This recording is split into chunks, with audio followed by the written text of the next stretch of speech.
I've got to manage myself, I've got to manage my mind.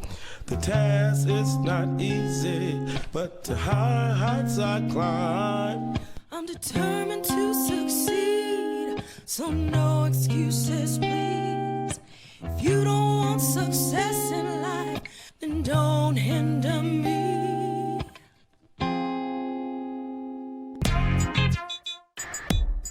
Yes, let the whole world know you are a CEO.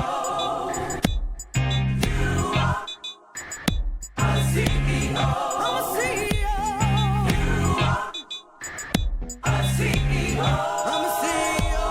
The time is here to celebrate. You are a CEO. You are a CEO. You are a CEO. You are a CEO. Yes, let the whole world know. The time is here to celebrate. Success is calling, so don't be late. You are a CEO. Hello, everyone. I'm Michael E. Parker, and this is a fantastic show we have lined up for you tonight. And you can see I have my good friend Gina Cooper on the show, our broker associate for City First. And listen, we had a great show last week, and you promised you'd be back, and here you are. Yes, I can't wait to share more. Yes, me too. And you can see you got your URCO shirt on. Yes. And so I completed the 30-day challenge shirt, and you see my you versus you on the back. And it's always about you versus you, even about your knowledge with real estate and knowing what's really going on in the world today. And so if you haven't already, I want to remind you, make sure to subscribe to our YouTube channel, join our Facebook group. And this is the night, Freedom Through Real Estate Part 2. We had a great Part 1, but Part 2 is going to go even deeper into this subject of freedom through real estate. So, Gina, I want to jump right in with a very important topic before we cut to a quick clip. We talk about this a lot, and it's the importance of education. And if I put this slide up real quick, when you think about our education system, everyone in school, you know, they're in there and they're learning, but why would it be that there's nothing about financial literacy in our school system? Why do you think the reason is? If it was there, it would break their system. It's that simple. That's simple. So, so you feel like it's actually a concerted effort to not put a lot about financial education in the school system? From first grade to high school, I don't even think they teach you how to balance a checkbook. One of the most fundamental things. Very true. There's nothing in there. It's all about how to work, how to learn basic reading and writing, but there's very little on how to really live life, which is why so many people fail. Right. But there's a method behind that. So, you know, you have your Jim Crow laws. Well, you can't have those anymore. So what's the next best way to cause somebody to fail? Put them in a system that teaches you to fail. So in failure, you mean there's to be ignorant of certain things that would allow you to be successful. Is that what you? Correct. Okay. That's all that you're exposed to. So it is ironic that we all know we wish there was more life skills in our school system, right? Necessary. And it's not just money, but health, you know, which is tied to the food industry. There's so many dynamics that are controlling what people learn at what age that would dramatically impact our spending decisions. And so you have to admit, if we all can see this, it's almost common sense. Other people must see it too, and is allowing it to go on. Well, they know it, but if it got exposed, if I'm the rich, why would I expose my weakness? That's the #1 strategy of battle, of war, is to protect yourself. Right. So why would I give my enemy any of my secrets? So not that we're really an enemy, but if you're not in that group, you're my worker, so why would I want my worker to excel me? Right, absolutely. So I'm going to educate them to keep them in a certain mindset so that that's all they can be. Right, so when you look at this, let me go back to my slide here real quick. When you think about financial education and why that's not put on the chalkboard, so to speak, you know, why aren't we talking about this? At the end of the day, I think one thing that's so beautiful about education, which is an exchange of ideas, being able to give someone the ability to learn something, how excited are you that through you, our CEO, we have an ability to give what's been lost, to give what's been missing? How excited are you about that? I think my face is saying it. It's like it's all smiles, because if you have those tools, it was the best thing that ever was given to me, was different people that were older than me gave me different tools. And I took those tools and made a difference in life. Now we want to give those same things back. So you, our CEO, is going to take different segments of life and fill in the missing pieces. And when you get those things, you're going to have the ability to thrive in how you eat, how you live your life, what you buy, what you don't buy. That's good. It will make a huge difference. And when you're finished, you'll realize you really have a quality life versus I have to go commute 4 hours, or I have to buy a house in another town just because that's all I can afford. Right. And maybe when I retire, I can live there and be paid off. Right. It doesn't have to be like that. Absolutely. And when you think about you, our CEO, we always talk about, we believe everyone's the CEO of their own life and they can take charge of their personal success. So you can discover you are a CEO of your life, but still not know what to do. Right. So not only do we want us people to realize they're the CEO of their life, but especially when it comes to real estate and wealth and financial freedom, you got to know what to do. And that's why I think this education is so important. Well, it's not just that, but you also have to open up your mind and not be afraid. Because I'll talk to people and they'll be like, oh, next year or later on. That's so true. And it's like, yeah. It's so ingrained in us to not succeed. We don't even know how to push through things. And we have to learn that too. Yeah. We have to learn how do you actually, and I think that's where the 30-day challenge comes in, is it allows you to explore yourself. Yeah. And it opens up your mind to, wow, look at all these things I can do. Yeah. And once you get your mind open, then you're ready for everything. And to really remove those mental blocks, because if you've not been exposed to some of this information, and also some of the people in power has made some of the things that the wealthy people do so complicated, right? You remember the loan industry, and you remember all the creative loans and derivatives that are in the finance industry, Wall Street, stocks. Things are so complicated that the average person just says, I don't have time for all that. I'm gonna get the latest iPhone. Right. Well, you know, when you were a kid, you had a different way to talk, so mom and dad didn't know. Yeah. You know, Pig Latin. Yeah, absolutely. So the rich do the same thing. So they just convert it. It's the same common word we would know, but they would call it something else. So that it makes, ooh, what's that? That's so true. So it's like they're saying the same thing and they're completely talking, but you have no idea what they're saying. Yeah, absolutely, absolutely. It's interesting when someone is poor, they might say that they stole, and then someone's rich, they'll say it's embezzlement, right? This big word. the same and it's thing. the same thing, right? And so it's so important that we think different. And so we're gonna cut to a short clip here, but this is so important about education, and I hope you all are listening. And that education, you know, is a form of that is happening right now. We want to really educate, and so we're going to talk about one of the first steps that you have to do to move toward freedom. We're talking about freedom through real estate, and again, there's a reason we're not getting this education in school. There's a reason public education doesn't focus on this, but we do not have to let that be a barrier for us. And when we come back, we're going to pick it up from where we left off. And remember, this is Breast Cancer Awareness Month, so this commercial will mean a lot to you. We'll be right back.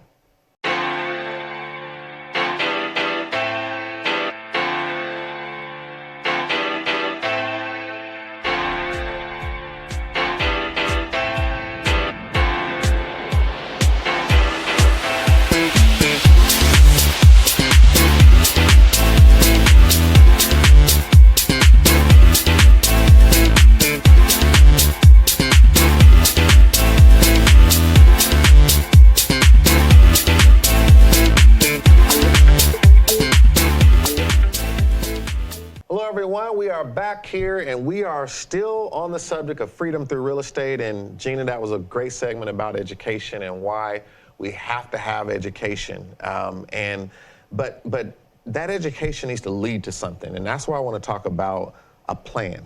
And so let's look at this really quick. As you can see on the slide here, people sitting down and thinking about real estate as the center of a plan that can actually help them move their life forward is so important. You know, how critical have you found it that a lot of people want more money, they want life improvement, but they just don't understand they have to have a plan? Right. Without a plan, you're not really going to go anywhere. But if you have a plan, you can see all the weaknesses. So as you start to lay out your plan, you'll realize, okay, I need to adjust this. This area, I need to make adjustments here, or I need to improve, or I need to cut back. And so then you can see the whole picture. It's like having a puzzle and you only have one or two pieces. Well, how are you going to see what the vision is? Right. So the plan will allow you to see the entire thing, and then you got to write steps on how to actually activate the plan. Right, and I think too, the importance of a plan is a plan always starts from where you are to where you want to go. Right. And that's a lot of times what people do, and I'm kind of going to make up a scripture here: without a plan, the people can perish, right? Because if you don't have a plan, I mean, you're going to perish to the structures and systems that already exist if you don't have a plan how to get out of it. Right, you take a person who had a plan, but maybe didn't understand everything, and then it fails. They get devastated. And they don't even know how to pick up if the plan does fail. And Right. you even have to have a backup plan. So if something does go wrong, don't stay in that. Get up, Yeah. figure it out, and move on to the next step. Because I've seen people, I'll look at them, I'll be like, what is wrong with this person? Why are they so just desolate? Right. And you can see that things happened in life that they just couldn't bounce back from. Now that's so important because the plan itself is not the goal, it's a means to the end. So it's important because my plan may have a problem or something might arise, but if I know where the plan was trying to go, I can make adjustments, right? So this property was in the plan, but something went wrong with that property, so I know how to adjust. So it's almost like that navigation system that, thinking the same it thing. reroutes. Reroute. Yeah. So wouldn't you think it's very similar in this route? Because sometimes that happens even though you had a plan. Right, that's why it's so important to understand and have the education, because with the education, you'll see that, oh, okay, I was going to do this, but now something came up I wasn't planning on, That's and good. now I know how to navigate through it because I actually have learned, and I know what to do when certain things come up. Right, absolutely. So let me go to this last slide about this. So when you think about this word wealth, and people start to think about many elements to their plan, right? So, you know, saving, there's dialogue, planning, there's analysis. You know, there's so many things. Sometimes people make a plan, but they forget to think about taxes and other things. Right. What are some things that you think that in making a plan, people should be thinking about? Just what's something on the top of your head? If you're going to make a plan, a wealth plan, right, and we're considering real estate in the center of that, what are some things that people should be considering? The first thing I would look at is what's the easiest, cheapest way that I can get multiple units. And that would be an FHA four-plex or something similar. Because once you have multiple units, they're actually paying for the expenses. So that would be one thing I would look at is what type of real estate do I want to buy? Then I would want to have some type of plan of what things need to be replaced so often. What things are going to wear out, when's the roof going to go? A lot of people, they'll start out with something, but they don't know what portions you need to keep out to set aside for stoves or different things that happen. And so they get on their journey and they buy too many properties. Not that it's not good to do that, but you have to plan. Right. And then something happens and then they start losing all their wealth and they don't understand why. Right. So they failed to set aside proper reserves. Right. Then you should always have a certain amount of payment set aside also. Right. And once you have the combination, there really is 7 essentials of real estate that when you understand those things and they stay in balance, honestly, there's nothing you cannot achieve. Right, right, absolutely. And I think we're going to get more into those essentials of real estate and other segments and in some of the coaching through your CEO.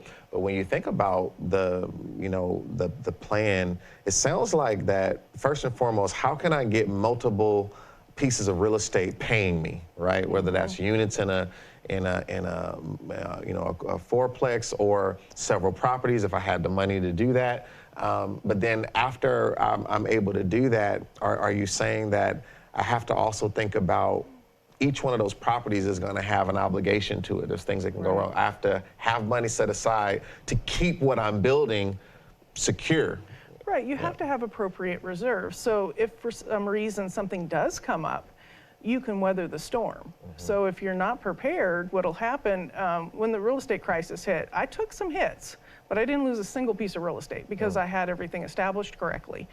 To the best of my ability, I had the appropriate reserves. Didn't mean we didn't struggle, but I'd rather struggle and go without a little bit and to keep all my stuff. Right. And then when the market recovered, it's twice as, wealthy Right. as it was when we got started. Right. But then people that were in that same category lost all their stuff, and now they still are renting. Right. So, it's, a long time later. Yeah. 10, a decade at least. Absolutely, And so absolutely. it's really important to understand all of the mechanisms and to take the classes that we're going to be offering that'll help people to really understand so that you can navigate your own life. Right. And so in a sense, and before kind of closing this segment out, we have, people need to understand and get themselves qualified enough to kind of be able to even get in the game, right? Right. Because everything is run by credit scores and income to debt ratios and all of that stuff to allow yourself to use other people's money, right? Right. To do what you're trying to do. Then I have to know how to make the right investment. Then I got to know how to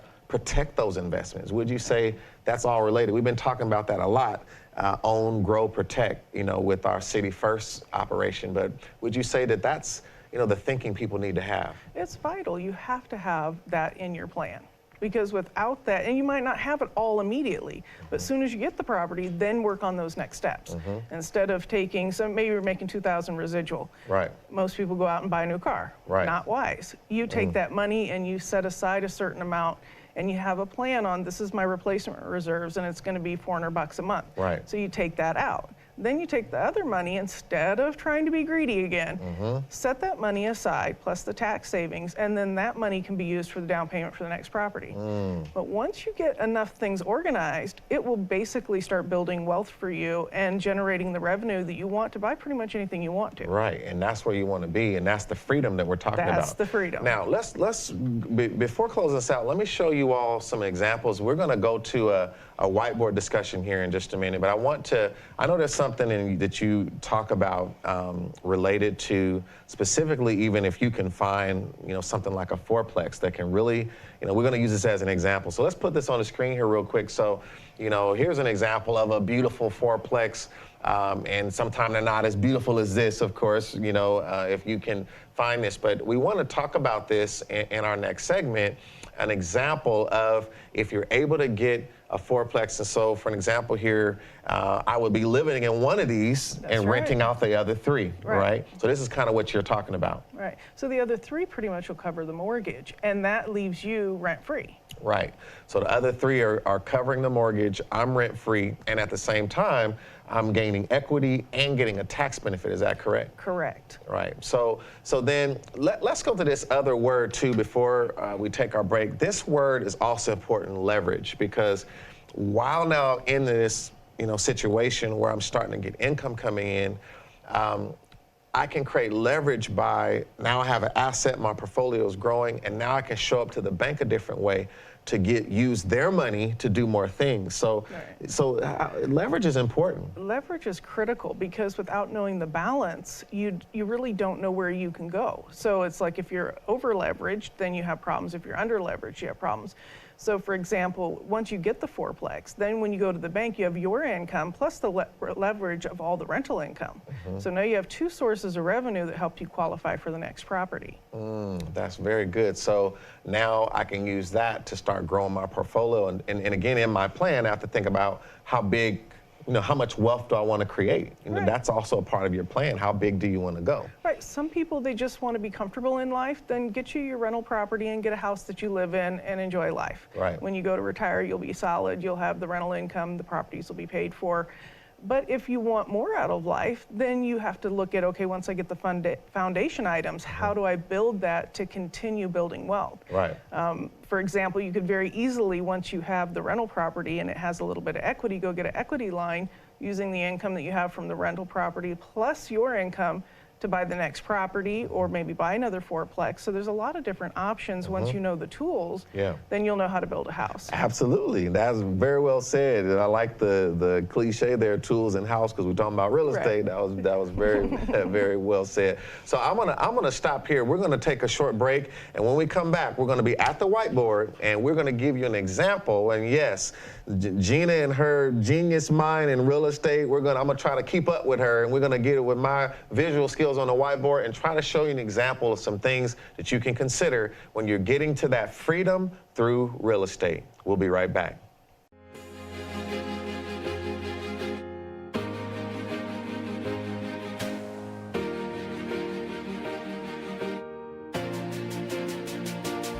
you are a CEO to me? That's a loaded question. Very good question. Striving for excellence and understanding that I'm in control of, my success on a daily basis. This movement is really a belief system that, you are responsible, you are accountable. You are a CEO really is powerful. It's something that I have discovered that I always had, but didn't know I had access to it. Why can't I take individuals and give them and unleash the potential in them? It's something I have truly adopted in my life. So the first time I heard about it, it was like, right? I was like, man, you run the business of you. If I don't make myself do the things that I know I want to do as far as achieving certain goals, then no one's going to do it for me. I can even change the unchangeable. And power was on a whole nother level at that moment. I think that CEO inside of us, that movement, as you said, really probably has happened organically. I'd say it's very authentic. Seeing other people do it it makes you feel like, okay, that, motivates me to do it too. Finding that purpose in my life and believing in something that you believe outside of yourself. You're welcome. Awesome. Great.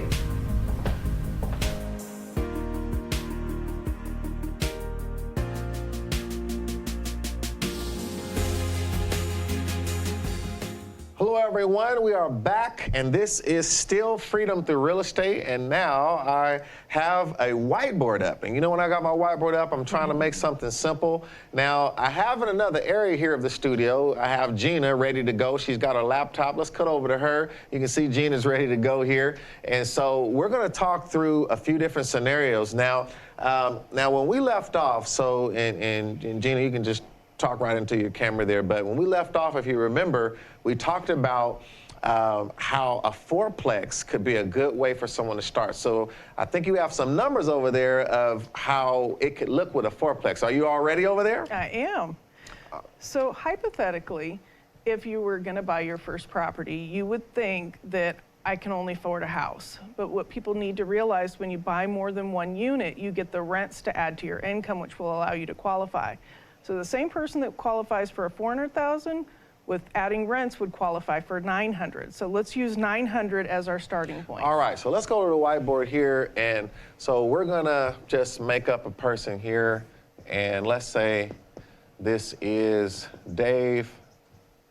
And now what we've done here, we're starting off with a four-plex, right? So I'll just make up a four-plex here.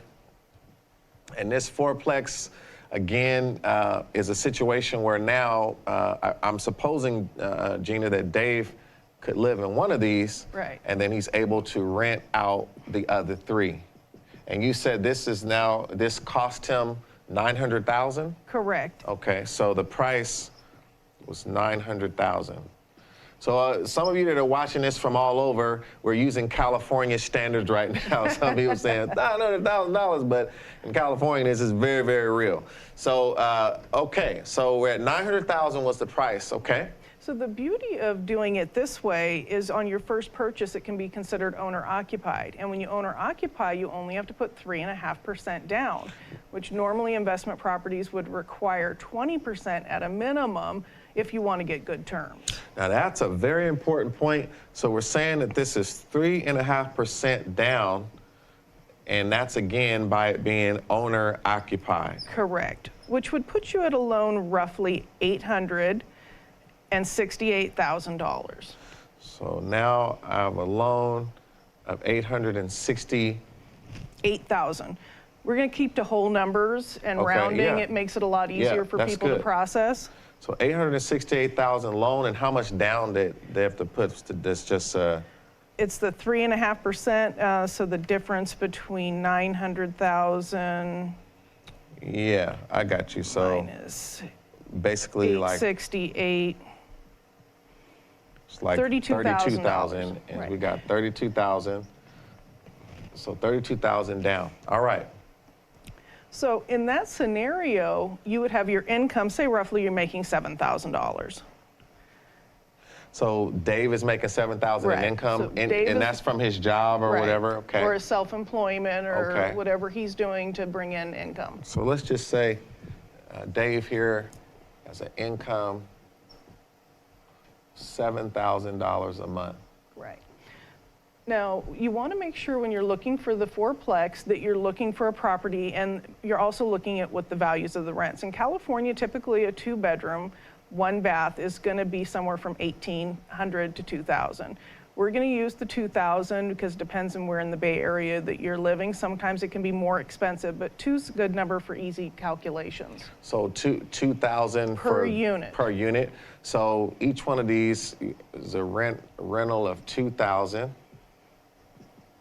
including Dave, technically. Correct. So the bank will give you credit for the $8,000 towards the offset of the mortgage payment. So in this case, roughly your mortgage payment, including taxes and insurance, would be about $5,500. Okay. So the loan payment is $5,500. Right. And if you're looking at your income and you're looking at the payment, you're saying that's not happening. But when you add the income, so now we've got the $7,000 plus the $8,000. So now we have $15,000 to qualify for this property. So when I'm actually working with the bank to qualify, they consider what you could rent it out as, along with your income, as the qualifier that you have enough income to cover the mortgage. That's correct. Even including the unit that you're going to live in, they'll give you credit for all of it. Wow, that's really, really important for that qualification. So this is the part that sometimes people don't realize, and they stop here and say, I couldn't afford it because of the $7,000 to $5,500. Right. I see. Okay. So in a nutshell, when everything's said and done, you're looking at having residual income of basically $7,500. So now we have residual income. Now, for those out there that are completely new to this, can you explain residual income? Residual income is the money that you have left over after you pay your bills and expenses. And another aspect of that is that it's money that will keep coming back to you without work, right? So without doing more work or doing, more labor, it's going to keep residually coming back to you. So this is, $7,500 in residual income. Right, so there's one unusual adjustment we have to make while we're doing this calculation is if Dave lives in the unit, you actually are going to have 2,000 less, which you would have 6, which would be 13, which is really where you get to the 75. Okay. So we're going to separate that money and bank it. So Dave's 2,000, so he's really paying himself in a sense. Right. And you're saying to use this Into and a begin savings to bond of some sort. bank savings. All right. And that's prepping for your next property. Okay. So that's basically $24,000 a year. Correct. Now, before we go too much further, can Dave, now, if Dave has a roommate or a friend, or is it possible to do something like this? Say some people are saying, well, I'm not even near 7,000 in income. Can people partner with other people and, like say 2 roommates and it's, unit in a way where 2 people could be comfortable? Could they come together to do something like this? Right. It would be, if you can't get started by yourself, I would definitely find a friend to get started with. I actually bought my first property that way, and I had a wonderful roommate that I had already lived with and trusted, and I wanted to buy a property, and I couldn't afford it by myself. And so I used the rent that I got from them to help me afford things. All right. So now we're looking at, so we've got $24,000 a year being saved. I'm staying rent-free. And then we also have a situation here where there's equity being accumulated, correct? That is correct. So you've got, as you make a mortgage payment every month that is paid for by the tenants, it actually is reducing the amount of money that you owe. And usually property in California is going up around 5% a year. So you're already starting to get some equity, which is a wonderful thing to have. Plus you have tax write-offs. So now I've got the tax write-offs. So I've got the technically 15 or 13,000, you could say, in income if I can, some of my money is going towards savings. And now I also get tax benefits, right? So that Right. also now would be seen as an additional income, if you will, for the year. True, but this gets a little complicated. So Okay. what you want to consider is you have now 6,000 coming in. That's going to be a month. That's about 72,000 a year that's going to be added to your income. So the write-offs of the property, which is going to be your taxes, your insurance, and your depreciation, is going to offset that. And then you'll have about $18,000 left over that will allow you to reduce your taxable income out of your $7,000 paycheck, which would roughly come out to be about $500. So so tell me that just one more time when we talk about the income. So what is the total income calculation that you're seeing now? So I've got my salary, or let's say I was making, like you said, $7,000 a month. And then I've got the rental income, right? Correct. And are you using the 6,000 for this? I would, because technically you can maneuver that how it's best for your taxes, but at the way we're looking at it, I would just use the 6. Okay. Because we want to offset as much income. So by claiming your income, you don't get really a tax write-off for being a tenant, but you would have to pay income on that money. So it's best to Right. leave it off in this case. Because in this line of thought, and again, we're thinking like the wealthy here today, we want to make income, we want to create wealth, but we also want to reduce our tax obligation, which is, again, kind of the thinking we're going into a little bit now. So Before you get too Yeah. far on that, you need to change how you're doing your numbers, because it's not Okay. going to work that way. Okay. You have what's called a Schedule E when you own rental property, Okay. and everything gets offset there. So for example, you're going to have the 6,000 times 12 should give you 72, minus out all of your write-offs, which I've pre-calculated the numbers, and that leaves you with an actual write-off of about 18,000. So on my Schedule E, I can show I have a rental income of $72,000 Right. a year. Now say that last part again. Okay, so out of the 72, you have what's called your interest on the property, you have property taxes, you have depreciation, maybe you needed to fix a toilet. So you have different write-offs that allow you to put all that underneath your Schedule E. So if you have 72,000 in income and you minus out all your write-offs, which, hang on one second, I need to So we run got to minus off our write-offs, and what did you use for that? I am coming up with a net of 18,000, so that Okay. is going to calculate out what those write-offs roughly were, if I can get my So you're saying numbers. minus my write-offs, all that's left is 18,000 in income being recognized? Well, no, you've totally washed out the income. Oh, okay. And you actually have extra that will go to your front page. And So this is why- like 18,000 like a credit. Right, and this is where it gets really tricky. So we're trying to talk about a lot of stuff that's moving pretty quickly on the show. So if you had 72,000 and then you end up with 18, because I did do the numbers already, you had 54,000 in tax write-offs just for the property. And then you also had depreciation. So once you've eaten up the 72, you have depreciation also. So when everything's said and done, you have 18,000 that's going to now move to your Schedule A for your other income. Okay, so now this is almost, I've consumed the whole 72,000 as if I didn't even make the income. That's right. Which is what we want, because then I'm not taxed on that. That's right. Then between the write-offs and depreciation, and then there's 18,000 now that can be applied to my income. Right, so your tax return on Schedule E would show a negative 18,000. Okay. The benefit of that is when you go to qualify for a loan, they'll add back in depreciation. So this is a negative here, but a plus to my Schedule A. It's a negative to your Schedule A. Okay. And the reason it's a negative is it's like having another write-off. Okay. So on your Schedule A, you're going to have your ordinary income, income from interest, and then you're going to have the write-off for your house or the write-off for your business. All write-offs will start coming to that front page from the tax return.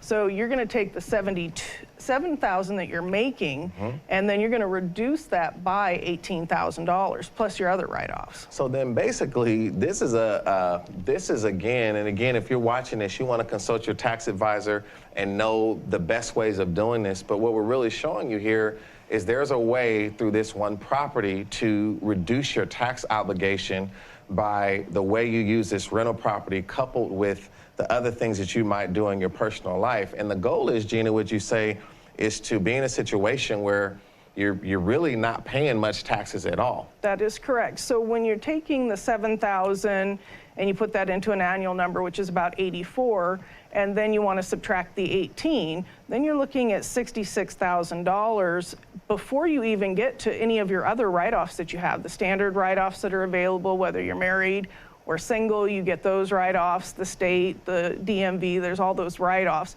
We're trying to open up your thinking. We're not trying to calculate taxes for you, but we want you to understand this is how it works, and this is why you need an education. So then am I doing pretty much, Gina, with my Schedule A, with all my traditional things I look at with my income and things that can be written off, the Schedule E is really allowing a whole nother thing because it's all based on rental property, is that correct? Right. And I'm trying to do that in a way where I can pull from that to then bring it over and get additional write-offs on my Schedule A. Is that correct? That is correct. You want to remove as much taxable income as possible. Right.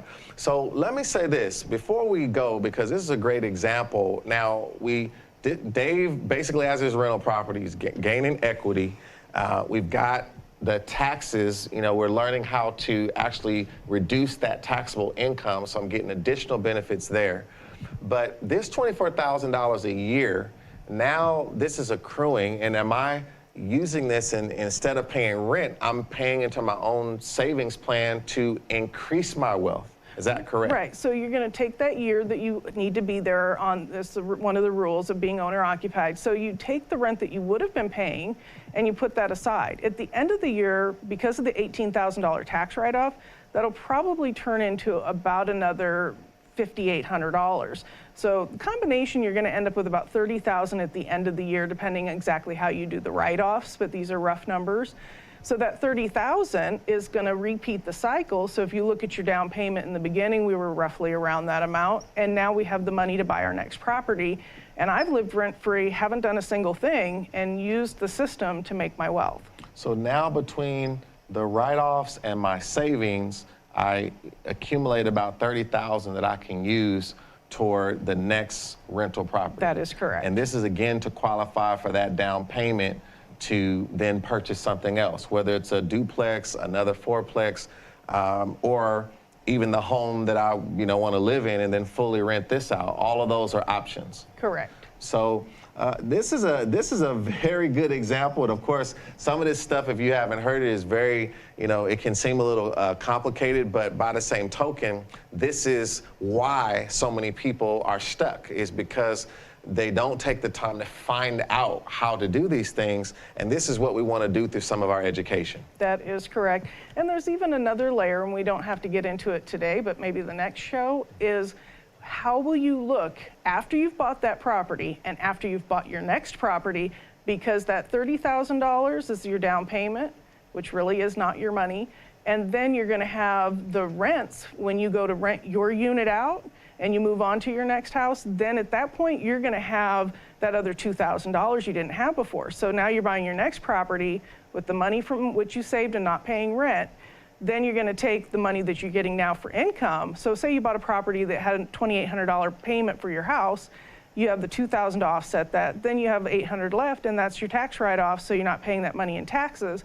So now you're living in your primary home, and you haven't paid any money at all. So this is, again, well said. This is, again, the thinking of someone that is trying to reduce the amount of money that is going out, maximize money that is coming to them without work, because it's an asset sending me money.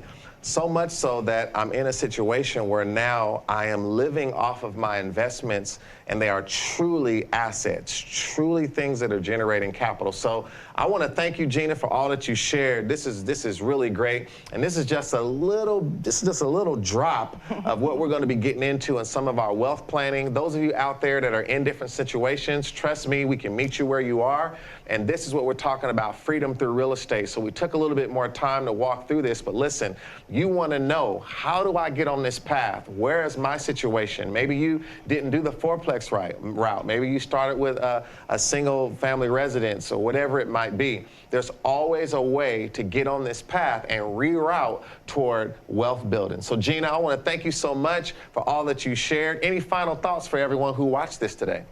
Don't be afraid, and don't think it's not real. That was the biggest mistake. I'll talk to people all the time, and they'll say, oh, next year. But really all you're doing is digging your debt a little further when you can start a plan that's actually going to change things. And once you start seeing it work, you'll be amazed. You'll be like, wow, I wish I would have known this a long time ago. But it does work. And so stay tuned for more education from us. All right. Well, thank you so much, Gina. And I just want to, again, ask everyone to watch this short clip. And when we get back, I'm going to give you some final thoughts for our next show, as well as tell you how you can get more information right away about the things you heard today. We'll be right back. We are starting a movement called You Are a CEO. You are a CEO. You run the business of you, and you can go as far as you want to go. Be the CEO of your future. Be the CEO of your destiny. Be the CEO of your career. Be the CEO of being an entrepreneur. As of today, my past does not matter. I am officially stepping into my new position. I am powerful. I know what I have to do. I am smart. I am able. I refuse to look back. Anything that ever hurt me has now become my fuel. I will make no excuses. I am now a high achiever. I am now an executive. I am the CEO of me. Hello, everyone. Welcome back, and I hope you've enjoyed this show. This show has been just liberating. The last two shows on freedom through real estate, a special thanks to Gina for all that she shared from our City First team. And I want to remind you that, again, all of you out there, you need a plan. And sometimes it feels overwhelming when you hear all that you heard today and you see all of this information shared. One of the reasons that some of this stuff seems complicated is because we weren't trained, we weren't educated. A lot of these things were kept from us. And so You Are a CEO wants to free people and help people get more knowledge, and more importantly, to customize that knowledge to your situation. It's never too late. It's just getting on the right path so that you're walking in the right direction. So as you can see on the screen, I want you to see the City First Realty and Financial is one of those tools you can use to begin to find out more about our plans, our workshops, and our programs. And we're working on things every day to do exactly the things you heard in this show. Free you through the proper education and give you a roadmap to creating wealth for yourself. So make sure you visit us at cityfirstrealty.com. Contact us if you already know you're interested, looking for rental property, investment property, but more importantly, start off with getting a plan. A lot of people are out there buying stuff, but you gotta buy with purpose. You gotta buy with strategy. You gotta know why you're doing it and how it fits in a bigger overall plan of success. So having said that, I want to remind you, if you're new, make sure to go to urco.com and join the movement. As we often say, live, learn, earn. We live the life we're learning every day, and we can earn through our affiliate program. Now, our next show, I want to really get you geared up for this. It's called The Movement Has Begun on November 4th, and we're going to be talking about so much that is about to happen. We're getting closer and closer to 2020, and there is a big plan. You remember I introduced some things on our show, Affiliates Stand Up, but there's a lot more to say about the movement and a lot of things that have gone on behind the scenes, and some even key features and tools that we want to expose you to, and how we can get more information like you heard in this series to more people and change more lives. So make sure you don't miss that show. The movement has begun, but from now until then, make sure you get out there and let the whole world know that you are a CEO. Thank you for attending tonight.